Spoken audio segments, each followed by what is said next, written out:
Welcome to my YouTube channel HR educational hub. মৰমৰ ছাত্ৰ ছাত্ৰীসকল, এই ভিডিঅ'টিত আমি আলোচনা কৰিম হোজাই ডিষ্ট্ৰিক্টৰ ছ'চিয়েল ছায়েন্সৰ প্ৰি বোৰ্ড এক্সামিনেশ্যনৰ কুৱেশ্যন পেপাৰখন। মৰমৰ ছাত্ৰ ছাত্ৰীসকল, তোমালোকে প্ৰি বোৰ্ড এক্সামিনেশ্যনৰ কুৱেশ্যন পেপাৰবোৰ মেট্ৰিক পৰীক্ষাত ভাল ৰিজাল্ট কৰাৰ কাৰণে সলিউশ্যন কৰাটো খুবেই ইম্পৰ্টেণ্ট হয়। গতিকে তোমালোকে ভিডিঅ'টো প্ৰথমৰ পৰা শেষলৈকে চাই থাকিবা আৰু তোমালোকক হেল্প কৰাৰ কাৰণে হোৱাটছআপ গ্ৰুপ বনোৱা হৈছে। হোৱাটছআপ গ্ৰুপত জইন হ'বা, লিংকটো মই কমেণ্ট ছেকশ্যনত দি দিছোঁ। 1 নম্বৰ কুৱেশ্যনটো তোমাৰ কি কৈছে চোৱা, বংগ বিভাজনৰ সময়ত ভাৰতৰ ভাইছৰয় কোন আছিল? লৰ্ড কাৰ্জন আছিল। এই নম্বৰ অপশ্যনটো কাৰেক্ট হ'ব।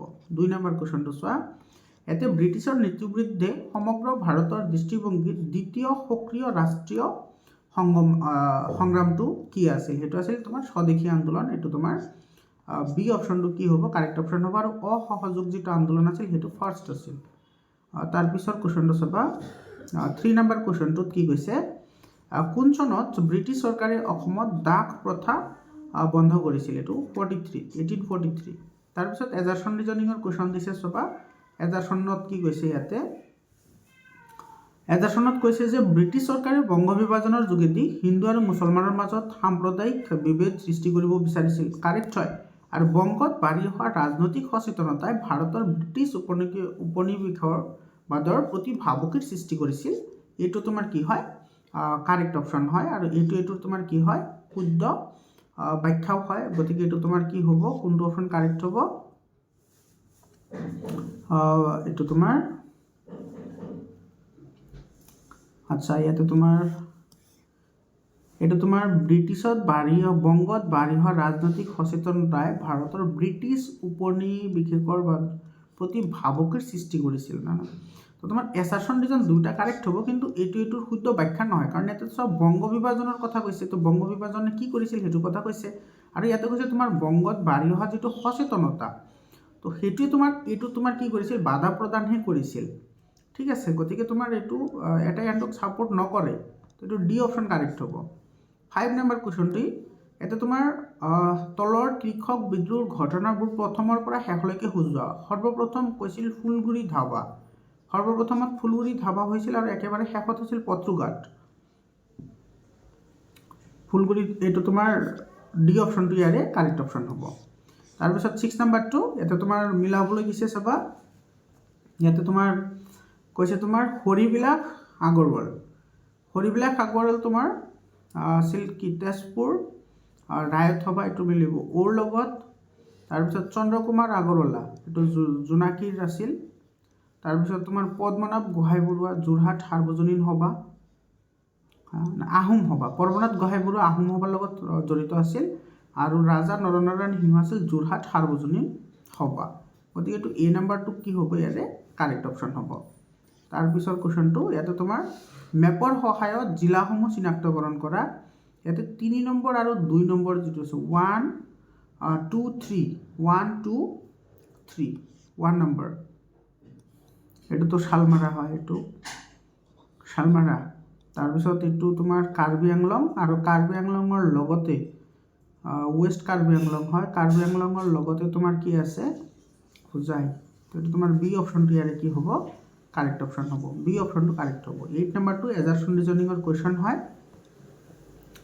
ইয়াতে তোমাৰ কি কৈছে? ইংৰাজসকলৰ আগমনে অসমত এক নতুন ৰাজনৈতিক অৰ্থনৈতিক পৰিৱৰ্তনৰ সূচনা কৰিছিল। এইটো কাৰেক্ট হয়। ইংৰাজসকলে প্ৰৱৰ্তন কৰা আধুনিক শিক্ষাই অসমত স্বদেশপ্ৰীতি আৰু জাতীয়তাবাদী ভাৱবোধেৰে অনুপ্ৰাণিত এক মধ্যবিত্ত শিক্ষিত শ্ৰেণীৰ জন্ম দিছিল। এইটো কাৰেক্ট হয়। গতিকে এছাৰছন আৰু ৰিজন দুটা কাৰেক্ট হ'ব। আৰু এইটোৰ শুদ্ধ ব্যাখ্যাও হ'ব। এইটো ডি অপশ্যনটো ইয়াৰে কাৰেক্ট অপশ্যন হ'ব। তাৰপিছত তোমাৰ 9 নম্বৰ কুৱেশ্যনটো, অসম প্ৰদেশ কংগ্ৰেছ কমিটিয়ে কোন চনত পাণ্ডুত জাতীয় কংগ্ৰেছৰ 41তম বাৰ্ষিক অধিৱেশন আয়োজন কৰিছিল? সেইটো কৰিছিল 1926। চি নাম্বাৰটো কাৰেক্ট অপশ্যন হয়। তাৰপিছত দিছে তোমাৰ মাকুৱাৰ শব্দৰ অৰ্থ হৈছে তোমাৰ ব্ৰিটিছৰ সৌধ, এইটো মৃতকৰ সৌধ বা সৌধ টুম্ব হয়। ডি অপশ্যনটো কি হ'ব? কাৰেক্ট অপশ্যন হ'ব। 11 নম্বৰ কুৱেশ্যনটো, এইটো চব মিলাবলৈ দিছে। এইটো আচ্ছা, তোমাৰ ইয়াতে তোমাৰ নৃগোষ্ঠীৰ নৃত্যসমূহৰ লগত মিলাবলৈ দিছে। তো ৰাভাসকলে তোমাৰ কি কৰে? সংক্ৰান্তি। বড়োসকল তোমাৰ বাগৰুম্বা। তাৰপিছত দৰঙৰ তোমাৰ এইটো ঢেপাদুলীয়া, আৰু নামনি অসম তোমাৰ ভোৰতাল নৃত্য। তো সেই অপেক্ষে চাবলৈ গ'লে এটা তোমাৰ সি অপশনটো কাৰেক্ট অপশন হ'ব। তাৰপিছত চোৱা ডিসকভাৰী অফ ইণ্ডিয়া কোনে লিখিছিল, এইটো পণ্ডিত জৱাহৰলাল নেহৰু, সি অপশন কাৰেক্ট হ'ব। 13 নম্বৰ কুৱেশ্যনটো কৈছে তোমাৰ তলৰ কোনটো বিকল্প সম্পদৰ এটা উদাহৰণ। সম্পদৰ উদাহৰণ কৈছে ইয়াতে বিকল্প সম্পদৰ উদাহৰণ। বিকল্প সম্পদৰ উদাহৰণ, বিকল্প সম্পদ হ'লে প্ৰাকৃতিক ৰাবাৰৰ সলনি কৃত্ৰিম ৰবৰৰ, এইটো তোমাৰ এ নম্বৰ অপশ্যনটো কাৰেক্ট অপশ্যন হ'ব। 14 নম্বৰটো অৰ্থনৈতিক ভূগোলৰ ব্যৱহাৰিক অধ্যয়নত কোনকেইটা পদ্ধতি প্ৰয়োগ কৰা হয়। আচৰণগত, ৰিজনেল আৰু GIS, এইটো গোটেইকেইটা ডি অপশ্যনটো কাৰেক্ট হ'ব। 15 নম্বৰটো চাবা তলৰ কোনটো প্ৰাথমিক বৃত্তি নহয়। কৃষিকাৰ্য, বনজ সম্পদ আহৰণ, মাছ ধৰা গোটেইকেইটা প্ৰাথমিক হয়, কিন্তু তোমাৰ যিটো টুৰিজম আছে সেইটো তোমাৰ টাৰ্চিয়েৰী হয়, মনত ৰাখিবা। টুৰিজমটো টাৰ্চিয়েৰী আৰু যিটো তোমাৰ বেংক আছে এইটো বেংকটো তোমাৰ কি হয়, টাৰ্চিয়েৰী হয়, ঠিক আছে। আৰু তোমাৰ ৰিচাৰ্চ কৰা ইণ্ডাষ্ট্ৰিয়েল ৰিচাৰ্চ কৰাবোৰ হ'লে তোমাৰ সেইটো ফ'ৰ্থ বৃত্তিকত আহে। তাৰপিছত 16 নম্বৰটো চাবা IUCN সংস্থাটো কোন আন্তঃৰাষ্ট্ৰীয় সংস্থাৰ অন্তৰ্ভুক্ত, সেইটো ইউনেস্কোৰ হয়, বি অপশ্যন কাৰেক্ট হ'ব। কোনখন সাগৰে এছিয়া আৰু আফ্ৰিকা মহাদেশক পৃথক কৰিছে, এইটো তোমাৰ লোহিত সাগৰ, বি অপশ্যনটো কি হ'ব, কাৰেক্ট অপশ্যন হ'ব। এইটো কিন্তু ইম্পৰ্টেণ্ট কুৱেশ্যন হয়। 18 নম্বৰ কুৱেশ্যনটো চাবা 18 নম্বৰ কুৱেশ্যনত কি কৈছে ইয়াতে তলৰ কোনকেইখন দেশ এছিয়া মহাদেশৰ অন্তৰ্ভুক্ত। এছিয়া মহাদেশ টানজানিয়া, ব্ৰাজিল, ঘানাত নহয়, এইটো নহয়, ঘানাটো নহয়, নেদাৰলেণ্ড, জামাইকা, কলম্বিয়া, ভেনেজুৱেলা নহয়, ভেনেজুৱেলা তোমাৰ সিফালে আছে।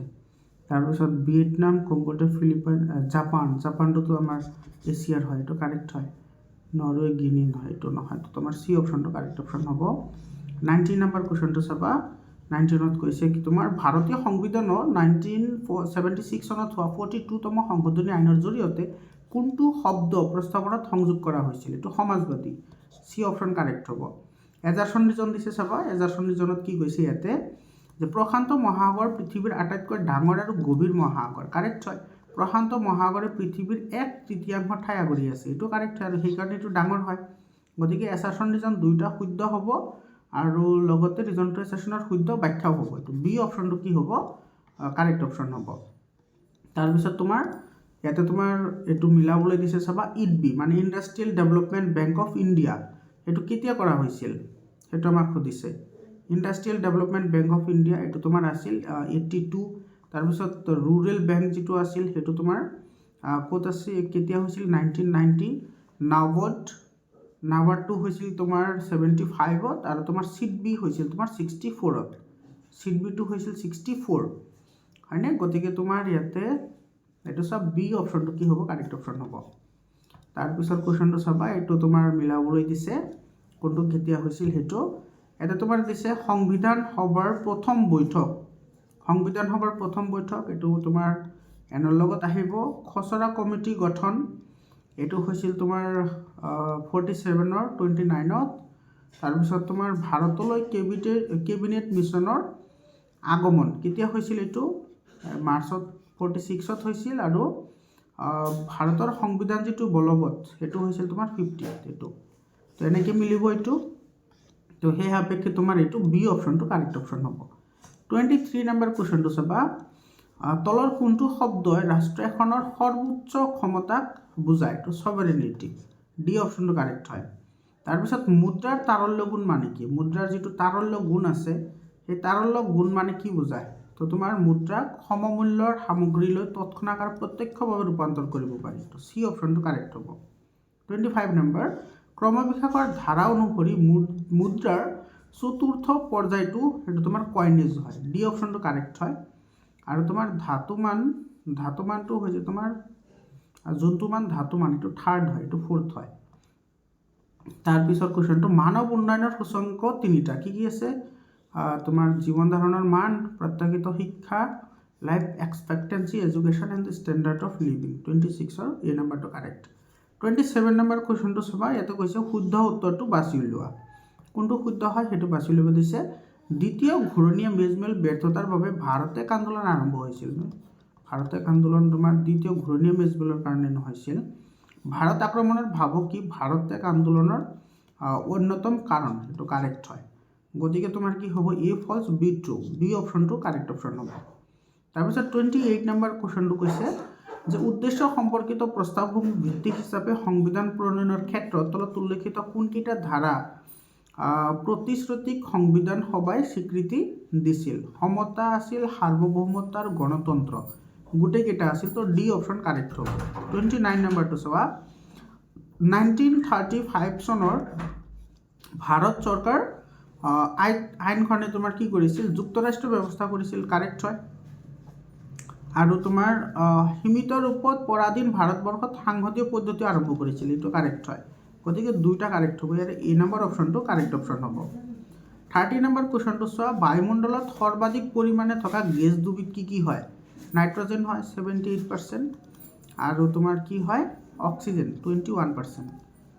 তো 2 and 3 হ'ব ইয়াৰে শুদ্ধ উত্তৰ, বি অপশ্যনটো কাৰেক্ট হ'ব।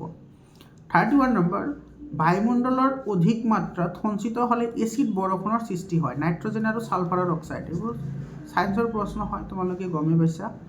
তাৰপিছত 32 নম্বৰ, এইটো তোমাৰ কোনটো হয়, নৃত্য হয়, কোনটোৰ নৃত্য হয়? এইটো তোমাৰ বড়ো জনগোষ্ঠীৰ বাগৰুম্বা, চি অপশ্যন কাৰেক্ট হ'ব। 33 নম্বৰ কুৱেশ্যনটো চোৱা, ভাৰতবৰ্ষৰ প্ৰথমটো গণ আন্দোলন অসহযোগ আন্দোলনৰ বাবে হিন্দু মুছলমানৰ একতা বৃদ্ধি হৈছিল, জনসাধাৰণৰ মাজত জাগৰণৰ সৃষ্টি হৈছিল, ব্ৰিটিছৰ অৰ্থনৈতিক আৰু ৰাজনৈতিক ক্ষমতাৰ ওপৰত প্ৰত্যাহ্বান সৃষ্টি কৰিছিল। আন্দোলন কেৱল ইতিবাচক দিশে আছিল, নহয়, তোমাৰ ইতিবাচক আৰু নেতিবাচক দুয়োটা দিশে আছিল, মানে ভাল আৰু বেয়া দুয়োটা গুণে আছিল। গতিকে 1, 2, 3 কাৰেক্ট হ'ব, বি অপশ্যনটো কি হ'ব, ইয়াতে কাৰেক্ট অপশ্যন হ'ব। 34 নম্বৰ কুৱেশ্যনটো চোৱা, ইয়াতে দক্ষিণ আফ্ৰিকাত থকা সময়ত মহাত্মা গান্ধী উলিওৱা বাতৰি কাকতখন আছিল ইণ্ডিয়ান অপিনিয়ন, তো ডি অপশ্যন কাৰেক্ট হ'ব। 35 নম্বৰ, 2014 বৰ্ষৰ তথ্য অনুসৰি পৃথিৱীৰ আটাইতকৈ কম জনসংখ্যাৰ মহাদেশ কোনখন? আচ্ছা, কম জনসংখ্যাৰ মহাদেশ সুধিছে, ওচেনিয়া, এই নম্বৰটো কাৰেক্ট অপশ্যন হ'ব। 36 নম্বৰ, 36 নং ৰাষ্ট্ৰীয় ঘাইপথ আৰম্ভ আৰু শেষ হোৱা ঠাই দুখন কি কি হয়? এইটো নগাঁও আৰু তোমাৰ Nagaland border, D option correct হ'ব। তাৰপিছত 37 নম্বৰটো, অসমত কেইটা সংহত আন্তঃগাঁথনি উন্নয়ন কেন্দ্ৰ আছে? এইটো তোমাৰ infrastructure development, integrated infrastructure development centres 9টা আছে, চি অপশ্যনটো কাৰেক্ট হ'ব। 38 নম্বৰটো চোৱা, ৰায়ত সভাৰ মুখ্য উদ্দেশ্য কি আছিল? ৰায়ত সভাৰ উদ্দেশ্য কি কি আছিল? গ্ৰেজিং কেয়াৰ বন্ধ কৰা, মাটিৰ খাজনা হ্ৰাস কৰা, স্থানীয় নিকায় গণতান্ত্ৰিক লগত নাছিল, এইটো পূৰ্ববংগৰ পৰা হোৱা প্ৰব্ৰজন ৰোধ কৰা, কাৰেক্ট হয়। গতিকে 1, 2 আৰু 4 কাৰেক্ট, তো ডি অপশ্যনটো কি হ'ব, কাৰেক্ট অপশ্যন হ'ব। 39 নম্বৰ কুৱেশ্যনটো চাবা, মাছ উৎপাদনৰ ক্ষেত্ৰত জিলাসমূহ প্ৰথম, দ্বিতীয় আৰু তৃতীয়, প্ৰথমতো নগাঁও হয়, তাৰপিছত তৃতীয় নম্বৰত ধুবুৰী, এইটো কাৰেক্ট হয়, এই নম্বৰ অপশ্যনটো কাৰেক্ট অপশ্যন হ'ব। 40 নম্বৰ কুৱেশ্যনটো চাবা, ইয়াতে তোমাৰ কি কৈছে, অসমত মানৱ সম্পদ আগবঢ়াৰ যথেষ্ট সম্ভাৱনা আছে, এইটোতো কাৰেক্ট হয়, কিন্তু সম্ভাৱনা হোৱা নাছিল, কিন্তু হোৱা কি, এইটো তোমাৰ মানৱ সম্পদ আগবঢ়াৰ তোমাৰ সম্ভাৱনা আছে, কিন্তু একচুৱেলি হোৱা নাই। তাৰে বহুত ৰিজন আছে, তোমালোকে চেপ্টাৰ পঢ়িছা যদি গমেই পাইছা। অসমৰ মুঠ জনসংখ্যাৰ 1/3তকৈ অধিক লোক 15 বছৰৰ পৰা 34 বছৰৰ যুৱ প্ৰজন্ম প্ৰতিনিধিত্ব কৰিছে। গতিকে এছাৰশ্যন ৰিজন দুয়োটা শুদ্ধ হ'ব, কিন্তু ৰিজনটো এছাৰশ্যনৰ শুদ্ধ ব্যাখ্যা নহয়, এইটো চি অপশ্যনটো ইয়াৰে কি হ'ব, কাৰেক্ট অপশ্যন হ'ব। ইয়াতে চোৱা, অসমত মানৱ সম্পদ আগবঢ়াৰ যথেষ্ট সম্ভাৱনা আছে, ইয়াতে কৈছে সম্ভাৱনা আছে, ঠিক আছে, কিন্তু সম্ভাৱনা হোৱা নাছিল। তোমাৰ বহুত তোমাৰ ইয়াতে জিঅ'লজিকেল, তাৰপিছত তোমাৰ ইণ্ডাষ্ট্ৰিয়েল বহুত ফেক্টৰ আছে, এইটো ফেক্টৰ নহয়, তো দুটা কাৰেক্ট হ'ব, কিন্তু এটা এণ্ডক ছাপোৰ্ট নকৰে, তো তোমাৰ কাৰেক্ট হ'ব। 41 নম্বৰটো চাবা, তলত উল্লেখিত নিৰস্ত্ৰীকৰণৰ পদক্ষেপসমূহ ক্ৰম অনুসৰি সজোৱা, এইটো তোমাৰ ক্ৰম অনুসৰি সজাবলৈ দিছে। তো ইয়াতে তোমাৰ এইটো চোৱা, তোমাৰ সমুদ্ৰতলিত নিয়ন্ত্ৰণ চুক্তি 71ত হৈছে, সল্ট 172ত হৈছে, তাৰপিছত তোমাৰ নিৰস্ত্ৰীকৰণ যিটো আছে সেইটো 52ত হৈছে, আৰু তোমাৰ নিউক্লিয়াৰ আৰ্ম কণ্ট্ৰলটো হৈছে তোমাৰ 93 গতিকে এইটো বি অপশ্যনটো কাৰেক্ট হ'ব। এইটো কিন্তু বহুত ইম্পৰ্টেণ্ট কুৱেশ্যন হয়, এনেকুৱা ধৰণৰ কুৱেশ্যন কিন্তু এইবাৰ অহাৰ বহুত চান্স আছে। 42 নম্বৰ, ধৰি লোৱা বিদেশী অনুপ্ৰৱেশৰ সমস্যাটোক কেন্দ্ৰ কৰি ভাৰত আৰু বাংলাদেশৰ মাজত সংঘাতৰ সৃষ্টি হ'ল। তোমাৰ মতে বিবাদ মীমাংসাৰ তলত কোনটো সংস্থাই সঠিক ৰূপত ৰূপান্তৰ কৰিব? সাধাৰণ পৰিষদ, সাধাৰণ সভা, নিৰাপত্তা পৰিষদ, তাৰপিছত আন্তৰ্জাতিক ন্যায়ালয়, তাৰপিছত আছে অল অফ দ্য এবভ। আন্তৰ্জাতিক ন্যায়ালয়, এইটো ইণ্টাৰনেশ্যনেলত যাব, এইটো চি অপশ্যনটো কাৰেক্ট হ'ব। তাৰপিছত 43 নম্বৰ, জীৱন যাত্ৰাৰ মান উন্নতৰ বাধাৰ সৃষ্টি কৰাৰ কাৰক দৰিদ্ৰতা, উন্নত শিক্ষা ব্যৱস্থা, দুৰ্বল স্বাস্থ্য সেৱা, গোটেইকেইটা হয়, গতিকে ডি অপশ্যন কাৰেক্ট হ'ব। তাৰপিছত 44 নম্বৰ কুৱেশ্যনটো চোৱা, এইটো তোমাৰ কি কুৱেশ্যন হয় চোৱা, উদীয়মান ব্যৱসায়ী মিষ্টাৰ কুণালে জে.কে ফাইনেন্স নামৰ এটা অনাবৃত্ত বেংক প্ৰতিষ্ঠা কৰিবলৈ মন মেলিলে। এই প্ৰতিষ্ঠানটো ভুৱা নহয় বুলি প্ৰত্যয় নিয়াবলৈ কুণালে কি কৰিব লাগিব? এইটো তোমাৰ চেণ্ট্ৰেল তোমাৰ যিটো বেংক আছে সেইটোৰ লগত তোমাৰ ৰেজিষ্টাৰ্ড হ'ব লাগিব, চেণ্ট্ৰেল বেংকৰ লগত।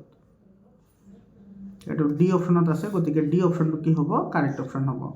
আৰু 45 নম্বৰ কুৱেশ্যনটো চোৱা, লোকচান হোৱাৰ অজুহাতত তোমাৰ অঞ্চলত থকা এখন চৰকাৰী চাহ বাগিচাক ভাৰতী প্ৰাইভেট লিমিটেডৰ মালিক সিং অনন্তৰ হাতত গতাই দিয়া হ'ল। অৰ্থনীতি বিজ্ঞানৰ শিক্ষাৰ্থী হিচাপে এই ব্যৱস্থাটোক তুমি কি বুলি অভিহিত কৰিবা? এইটো ব্যক্তিগতকৰণ হয়, প্ৰাইভেটাইজেশ্যন হয়। তো এইখিনি আছিল 45টা MCQ। বাকী তোমালোকে কিন্তু হোৱাটছআপ গ্ৰুপত জইন হ'বলৈ নাপাহৰিবা। হোৱাটছআপ গ্ৰুপৰ লিংক মই কমেণ্ট ছেকশ্যনত দি দিছোঁ। আৰু ইয়াতে যিবোৰ তোমাৰ লং কুৱেশ্যন আছে, লং কুৱেশ্যনকেইটা তোমালোকে ভালদৰে প্ৰেক্টিছ কৰিবা। এনেকুৱা ধৰণৰ প্ৰশ্নই কিন্তু তোমালোকৰ মেট্ৰিক পৰীক্ষাত অহাৰ চান্স আছে, ঠিক আছে? তোমালোকে এইবোৰ থৈ নিদিবা, এইবোৰ ভালদৰে প্ৰেক্টিছ কৰিবা। এইবোৰ প্ৰেক্টিছ কৰাটো খুবেই দৰকাৰী হয়। আজিৰ কাৰণে এইখিনিয়ে, আকৌ লগ পাম বেলেগ এটা ভিডিঅ'লৈ। ধন্যবাদ।